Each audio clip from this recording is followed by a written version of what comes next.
The therapist asked her to go back to the source of her fear. Instead of going back to childhood like he expected, she went back further and further and further.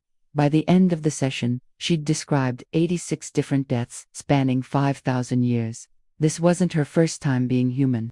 The hypnotherapist's voice was calm and steady, counting backward from 10 to 1. Alina felt herself sinking into the leather chair, her body becoming heavier with each number, her mind becoming quieter, the walls of the office fading into soft focus, and then into nothing at all. She'd done this before, multiple therapy sessions over the past year trying to deal with her crippling fear of water, but this time felt different. This time, instead of just relaxing, she felt herself actually moving, her consciousness traveling backward through time, like watching a movie in reverse. The air around her changed. It didn't smell like the therapist's office anymore, with its vanilla candles and leather furniture. It smelled like salt water and wood smoke and something else, something ancient and unfamiliar. She could hear sounds filtering through from another time, voices speaking languages she shouldn't understand but somehow did. The creak of wood under pressure, the rush of water against a hull. And then she was there. Not imagining it, not visualizing it. Actually there, in a body that wasn't hers but was hers, in a time that had passed thousands of years ago but felt more real than the present moment. Alina Morrison had been afraid of water her entire life, not just cautious or nervous, but deeply, viscerally terrified. She couldn't take baths, only quick showers. She couldn't swim, couldn't even watch videos of the ocean without feeling panic rise in her chest. Boat rides were impossible. Even crossing bridges over rivers made her hands shake and her breathing become shallow. Her therapist, Dr. Marcus Webb, had tried everything: exposure therapy, cognitive behavioral therapy, EMDR, medication. Nothing worked. The fear remained, irrational and overwhelming, disrupting her life in countless ways. She'd turned down job opportunities that required travel over water. She'd ended relationships with people who loved sailing or beach vacations. She'd organized her entire life around avoiding what most people considered normal and harmless. The strange thing was, Alina had no traumatic water experiences in this lifetime, no near drowning as a child, no boating accidents, no reason for the fear that made any logical sense. Her childhood had been perfectly normal, and she'd been afraid of water for as long as she could remember, even before she had language to explain why. Dr. Webb had finally suggested past life regression as a last resort. Maybe the fear came from a previous lifetime, from a traumatic death that Elena's soul was carrying forward. Elena had been skeptical, didn't really believe in reincarnation, but she was willing to try anything at this point. The fear was ruining her life. Now, in this deep hypnotic state, Elena found herself on a ship, a wooden sailing vessel, old-fashioned, with canvas sails and rope rigging, and a deck that rolled with the motion of waves. She looked down at her hands. They were darker than Elena's hands, weathered and calloused from hard work. These were a man's hands, young but strong. She was in a male body. The knowledge came without thinking. His name was James. He was 19 years old. The year was 1845, and the ship was about to sink. Alina experienced the storm through James's consciousness. The waves towering like mountains, the wind screaming through the rigging, the ship pitching violently, timbers groaning under impossible stress. James was a sailor, had been at sea since he was 12, but he'd never experienced weather like this. The ship was called the Providence, a merchant vessel carrying cotton from Charleston to Liverpool. They'd been at sea for 3 weeks when the storm hit, appearing suddenly out of clear skies with a ferocity that suggested something supernatural or cursed. James was working with the other sailors to secure the cargo, to keep the ship from capsizing in the violent seas. But it was hopeless. A wave larger than any he'd seen crashed over the deck, sweeping 3 men overboard, their screams lost in the roar of wind and water, and then the hull cracked, a sound like thunder. The ship was breaking apart. James had maybe minutes before the Providence went down, taking everyone with her. He felt terror, pure and absolute, the cold water rushing in, the darkness of the ocean waiting to swallow him, and then the moment of death, lungs filling with salt water, consciousness fading into black. But Alina didn't return to the present. Instead, she felt herself moving backward again, through another death, another lifetime. She was a woman now, standing on the deck of another ship, this one older, more primitive. A Viking longship. The year was somewhere around 980 AD. Her name was Astrid, and she was drowning after the ship capsized in a storm during a raid on English shores. Alina watched, experienced, remembered as Astrid struggled in the freezing water, weighted down by heavy clothes and armor, unable to reach the surface, dying in darkness and cold, and then backward again. Another life, another death, in water. She was a child, maybe 6 years old, in ancient Egypt. Her name was Nef. She'd fallen into the Nile River while playing near the banks. The current was too strong. Her small body couldn't fight it. She drowned within sight of her mother, who screamed and ran but couldn't reach her in time. Backward again. A different body, a different time. A fisherman in ancient Greece, his boat overturned by a sudden squall. A slave on a Roman galley, chained to his oak bench as the ship sank after being rammed in battle. A merchant in medieval China, swept overboard during a typhoon. Death after death after death, all involving water. Alina experienced each one fully, felt the terror and the pain and the final moment of consciousness fading, and Dr. Webb, guiding her through this process, was documenting everything, taking notes on the details she described, the time periods, the circumstances, the patterns. But the deaths weren't all water-related.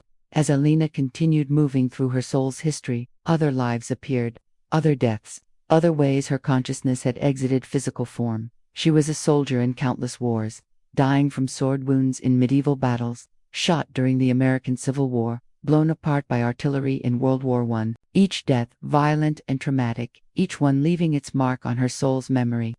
She was a woman dying in childbirth more times than she could count. Before modern medicine, this was one of the most common ways women died. Alina experienced the pain, the fear, the helpless feeling as blood loss or infection took her life and left her child motherless. She was a child dying of diseases that no longer existed, plagues and fevers that swept through populations before anyone understood germs or hygiene. Dying in her mother's arms, too young to understand what was happening, just knowing she felt sick and wanted it to stop. She was an old person in numerous lives, dying peacefully after long years, but also dying of exposure, starvation, neglect when societies didn't have systems to care for their elderly. Each lifetime was different in detail but similar in essence. She would be born, live a life shaped by the circumstances and culture of that time period, and then die. And after each death, there was a period in the spiritual realm, processing and healing and preparing before incarnating again. Dr. Webb asked her to count the lifetimes she was accessing. Alina tried, but they were coming so fast, overlapping, blurring together, dozens, 50 more. She stopped trying to count and just let the memories flow. She was a priestess in an ancient temple, practicing rituals that honored the cycles of life and death. She was a farmer in countless different cultures, working the land, living in harmony with seasons and harvests. She was a mother, over and over, the love for her children transcending individual lifetimes and specific bodies. She was a healer in multiple incarnations, working with herbs and energy and whatever tools were available in that time period.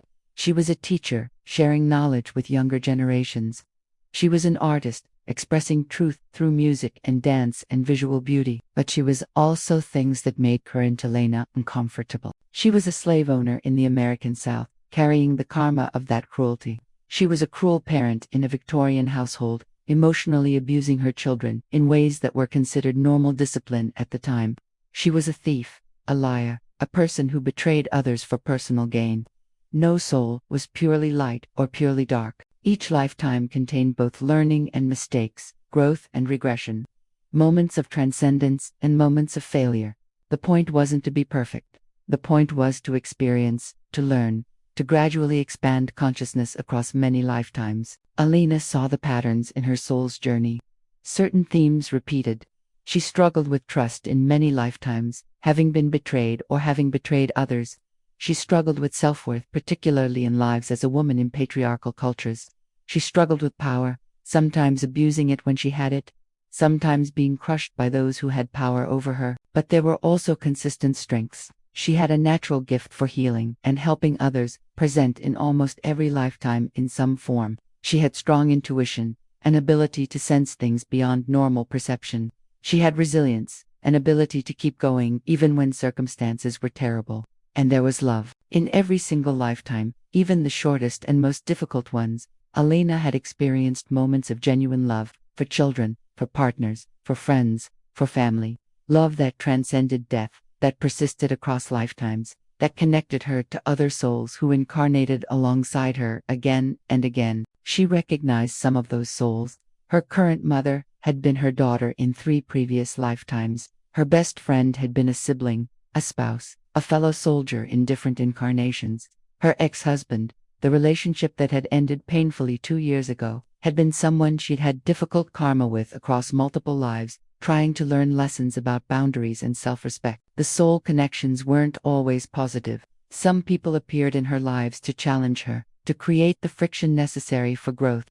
But even difficult relationships served a purpose, teaching her things she couldn't learn through easy experiences. Dr. Webb's voice reached Alina through the cascade of memories, asking her to focus on the current lifetime, to understand how all these previous experiences related to her present situation. Alina felt her awareness shifting, pulling back from the specific lifetimes and seeing the bigger picture. She understood now why she feared water. It wasn't just one traumatic drowning. It was dozens of water-related deaths accumulated across thousands of years.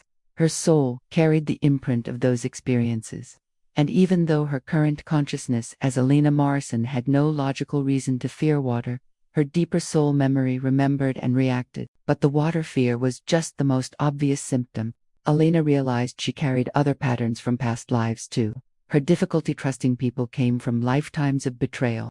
Her tendency to people please and avoid conflict came from lives where speaking up had resulted in punishment or death. Her fear of taking risks came from lives where risks had led to catastrophe. Understanding the origins didn't make the patterns disappear, but it gave her a framework for working with them.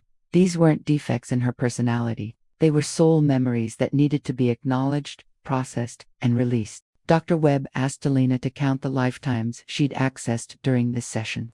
Alina tried to go through them systematically, naming each one she could clearly remember. When she finished, the count was 86. 86 distinct lives spanning roughly 5,000 years of human history. And those were just the ones that had surfaced in this single 3-hour regression session. There were likely more, either buried deeper in her soul's memory or not relevant to access right now. Alina felt simultaneously humbled and overwhelmed. She'd been so many people, lived so many lives, experienced so much.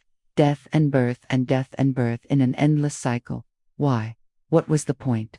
What was she supposed to learn from all of this? Dr. Webb guided Alina to access the space between lives, the spiritual realm, where souls existed when not incarnated. Alina felt herself lifting out of the cascade of lifetimes, rising above the cycle of birth and death, into a space that felt more like home than any of her physical incarnations ever had.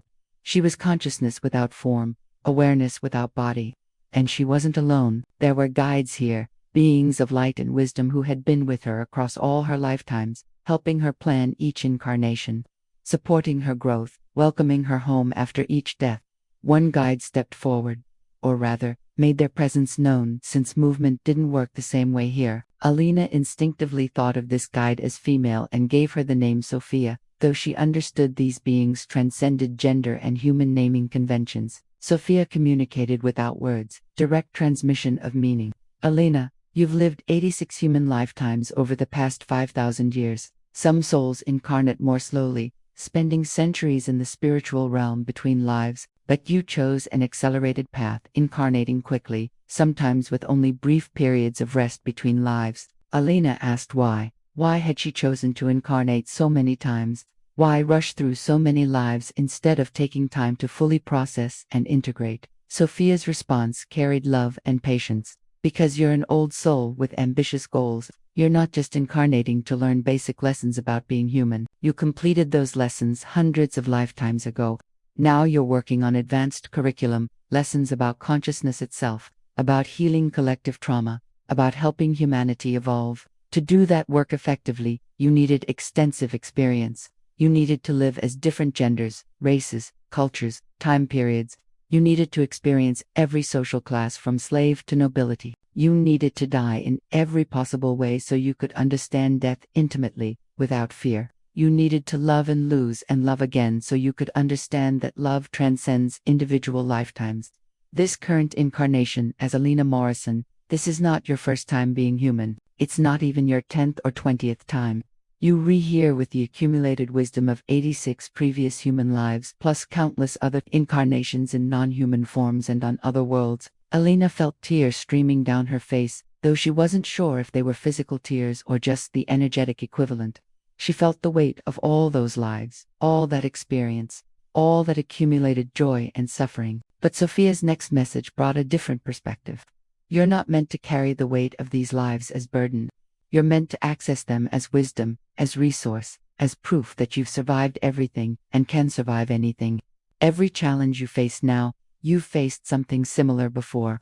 Every lesson you're learning now, you've worked on versions of it in previous lives. The water fear that brought you to Dr. Webb isn't just something to fix. It's a doorway to understanding how soul memory works, how the past influences the present, how trauma can persist across lifetimes until it's consciously processed and released. By accessing these memories, by understanding where the fear comes from, you give yourself the power to transform it. You're no longer a victim of inexplicable phobia. You a soul who experienced multiple water-related deaths and can now choose to release the trauma those deaths created. Sophia showed Alina something else. A vision of her future. The potential that existed if she chose to embrace her soul's accumulated wisdom. She could become a healer, helping others who carried similar past life trauma. She could be a teacher, sharing what she'd learned about consciousness and reincarnation. She could write, creating stories and resources that helped people understand their own soul journeys. The specifics were flexible. Alina had free will, could choose any path, but the underlying purpose was clear. She'd accumulated extensive experience across many lifetimes specifically so she could help others. Her soul had volunteered for this accelerated incarnation schedule because she wanted to be of service, wanted to contribute to humanity's evolution. Alina felt resistance rising. It sounded like a lot of responsibility, a lot of pressure. She just wanted to fix her water phobia so she could live a normal life. She wasn't trying to become some spiritual teacher or healer. But Sophia's communication carried gentle humor along with profound truth. Normal life was never your goal, Alina. You an old soul who chose a current lifetime that would force you to remember who you truly are. The water phobia, the anxiety, the sense of not fitting in, these were all designed to push you toward this moment of awakening. You can resist if you want, can ignore what you're learning here, can try to go back to pretending you're just an ordinary person with an ordinary life. But part of you will always know the truth, will always remember these 86 lives and the wisdom they contain. And that knowing will keep pulling you toward your purpose, whether you consciously acknowledge it or not. Alina understood then. This session wasn't just about fixing her phobia. It was about remembering who she really was, what she'd really experienced, why she'd really chosen to be born as Alina Morrison in this particular time period. Sophia sent one final message. The 86 lives you accessed today are just a fraction of your soul's complete journey. You've lived hundreds of times, in many different forms, across many different worlds and dimensions. But these 86 human lives were the ones relevant for you to remember now, the ones that connected most directly to your current challenges and purpose. You don't need to remember every detail of every life. You just need to remember the core truth. You're not who you think you are. You're not just Alina Morrison, 34 years old, struggling with phobias and anxiety. You're an ancient soul carrying vast experience, wisdom accumulated across thousands of years and dozens of lifetimes. And you're here now, in this time, in this body, because you have work to do that only a soul with your specific history and abilities can accomplish. Alina opened her eyes in Dr. Webb's office, disoriented and overwhelmed. The session had lasted over 3 hours, though it felt simultaneously like minutes and like years. Her face was wet with tears, her body felt heavy and exhausted, but her mind felt clearer than it had in her entire life. Dr. Webb sat across from her, his expression showing he knew something extraordinary had just happened. He'd facilitated hundreds of past life regressions, but he'd never encountered someone who accessed so many lives in a single session. "How do you feel?" he asked carefully. Alina tried to find words. "Heavy, like I'm carrying the weight of 86 different people, but also lighter. Like I finally understand why I am the way I am. Does that make sense?" Dr. Webb nodded. The initial period after accessing multiple past lives can be overwhelming. Give yourself time to process. Don't try to integrate everything at once. Over the following weeks, Elena found herself experiencing waves of memory and emotion as her conscious mind tried to integrate what her soul had always known. Sometimes she'll be doing something ordinary like washing dishes, and suddenly remember a lifetime as a servant in medieval England, washing dishes in a castle kitchen. The memory would be so vivid and complete that for a moment she'll almost forget which lifetime she was in. Other times, she'll meet someone and feel instant recognition or aversion that made no logical sense until she remembered. They'd been in multiple previous lifetimes together. Her boss, who she'd always felt uncomfortable around, had been an abusive husband in 3 separate lives. That past life pattern was why she felt defensive and anxious in his presence, even though he'd never done anything overtly wrong in this lifetime. The water phobia began to shift. Elena still felt nervous around deep water, but the panic attacks stopped. When she noticed fear rising, she could pause and acknowledge it. Yes, I've drowned multiple times. Those deaths were real and traumatic, but this is a different lifetime. I'm not James the sailor, or Astrid the Viking, or Nefret the child. I'm Elena, and I can choose to work with this fear rather than being controlled by it. 3 months after her session with Dr. Webb, Elena took a significant step. She signed up for swimming lessons at the local community center. The first class was terrifying, standing at the edge of the pool, every instinct screaming at her to run. But she also felt support from her guides, from Sophia, and the others who'd been with her across all her lifetimes. She got in the water, just the shallow end, just standing there with water, chest deep, and she survived. No panic attack, no drowning, just Elena, in water, breathing, and alive. The instructor was patient, moving at Elena's pace. Over weeks and months, Elena gradually became more comfortable. She learned to float, to put her face in the water, to eventually swim short distances. She would never love water, the way some people did, but she could coexist with it, could respect it without being terrorized by it. Elena also started writing about her experience, initially just for herself, journaling the memories and insights that kept surfacing. But gradually, she began sharing some of what she'd written online, in forums and groups focused on past life experiences and spiritual awakening. The response was overwhelming. Hundreds of people reached out, sharing their own stories of accessing multiple past lives, of carrying unexplained fears and patterns that made sense once they understood the soul of their origins. Many described similar experiences, the cascade of lifetimes, the recognition that they'd been many people across many times. Dr. Webb asked if he could write about her case for a professional journal, with her identity protected. Elena agreed, understanding that her experience could help validate past life regression as a legitimate therapeutic tool. The article he published, Accessing 86 Lifetimes in a Single Regression Session, became one of the most widely read papers in the consciousness studies field. Other therapists began reporting similar cases. Clients who, when given permission to go as deep as needed, accessed dozens of lifetimes instead of just 1 or 2. The pattern suggested that some souls, particularly old souls with extensive incarnation histories, could benefit from this more comprehensive approach rather than focusing on single past lives. Elena also made significant changes in her current life.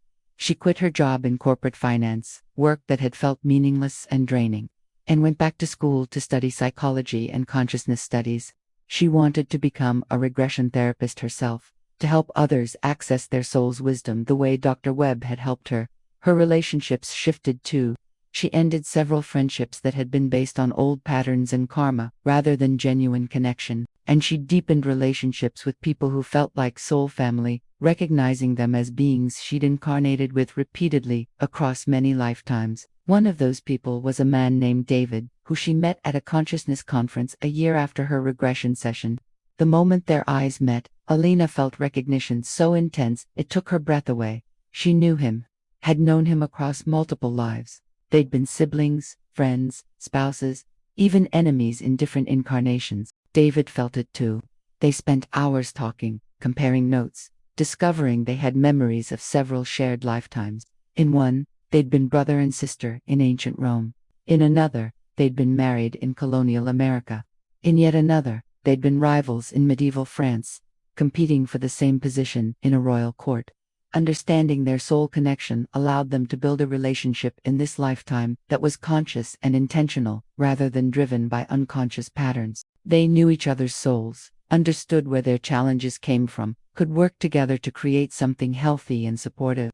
5 years after her initial regression session, Elena had become a practicing regression therapist herself, working alongside Dr. Webb. She specialized in helping clients access multiple lifetimes, using her own experience as a template for understanding how to navigate the cascade of memories that could emerge. She'd also written a book, 86 Lives, A Soul's Journey Through Human Experience, that chronicled her regression experience and the insights she'd gained.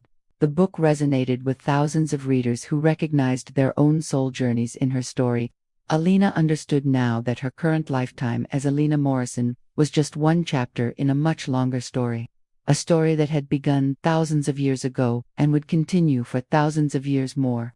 She wasn't just Elena, she was also James and Astrid and Nefret and all the others, their accumulated wisdom and experience living within her, informing her choices, guiding her path.